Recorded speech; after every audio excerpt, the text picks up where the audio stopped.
Iran के supreme leader की मौत हुई और भारत सरकार एकदम चुप। अब इसी बात पर एक बड़ी बहस छिड़ गई है। तो आज हम यही समझने की कोशिश करेंगे एक पॉपुलर कमेंट्री के नज़रिए से कि आखिर इस चुप्पी के पीछे वजह क्या बताई जा रही है और भारत में इसे लेकर चल क्या रहा है। और यहीं से ना एक बड़ी अजीब सी तस्वीर सामने आई जिसने सबको हैरान कर दिया।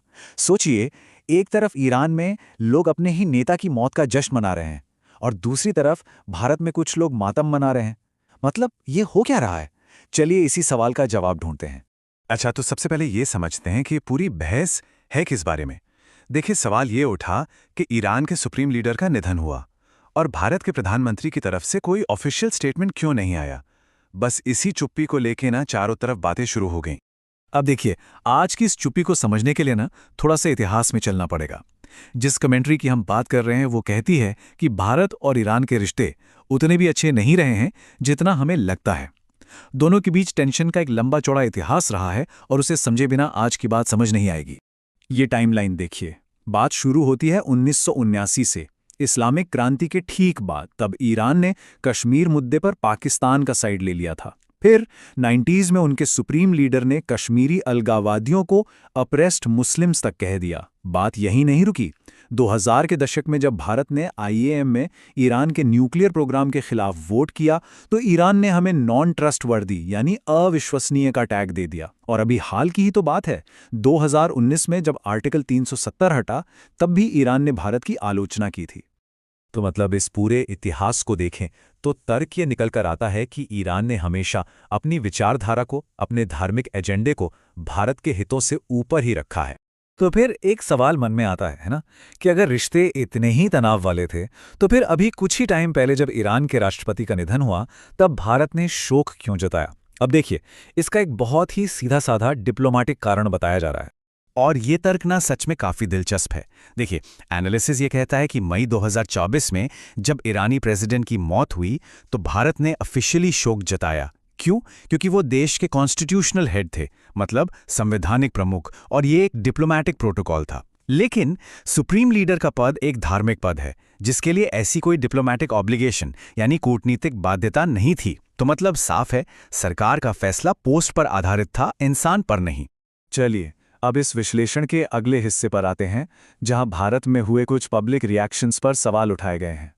और हाँ, एक बात साफ कर दें कि ये सब उस कमेंट्री के तर्क हैं जिसे हम यहां देख रहे हैं।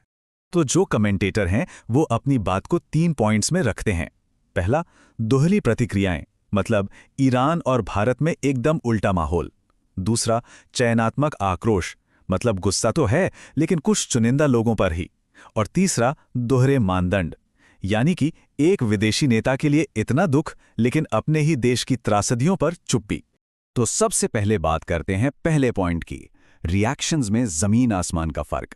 सोचिए, जिस नेता की मौत पर ईरान के अंदर लोग जश्न मना रहे थे, उसी नेता के लिए भारत के कुछ इलाकों में मातम मनाया जा रहा था। और इस कॉन्ट्रास्ट को दिखाने के लिए कुछ कॉन्क्रीट उदाहरण भी दिए गए। जैसे ईरान की सड़कों पर जश्न मनाते लोगों के वीडियो वायरल हुए। एक वीडियो तो ऐसा था जिसमें एक ईरानी महिला सुप्रीम लीडर की जलती हुई फोटो से अपनी सिगरेट जला रही थी। और ठीक इसी वक्त भारत के कुछ शहरों में बाकायदा शोक जुलूस निकल रहे थे। अब आते हैं दूसरे पॉइंट पर, चयनात्मक आक्रोश। यहां सवाल उठाया गया है उन विरोध प्रदर्शनों पर और उनमें लगे नारों पर। कहा जा रहा है कि ये गुस्सा ना बड़ा ही सिलेक्टिव था।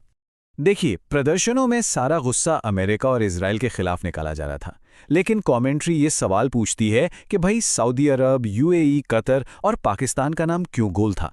क्या इन देशों ने अपनी जमीन अमेरिकी और इजरायली ऑपरेशंस के लिए इस्तेमाल नहीं होने दी? और अब आते हैं तीसरे और शायद सबसे तीखे पॉइंट पर, दोहरे मानदंड। और ये तर्क सीधा सीधा लॉयल्टी और प्रायोरिटी पर सवाल खड़ा करता है। यहां एक बहुत ही गंभीर सवाल उठाया गया है। तर्क ये है कि जो लोग एक विदेशी नेता के लिए सड़कों पर उतर आए, वो उस वक्त कहां थे जब पहलगाम में आम भारतीय नागरिकों पर हमला हुआ? तब पाकिस्तान के खिलाफ ऐसा गुस्सा क्यों नहीं दिखा?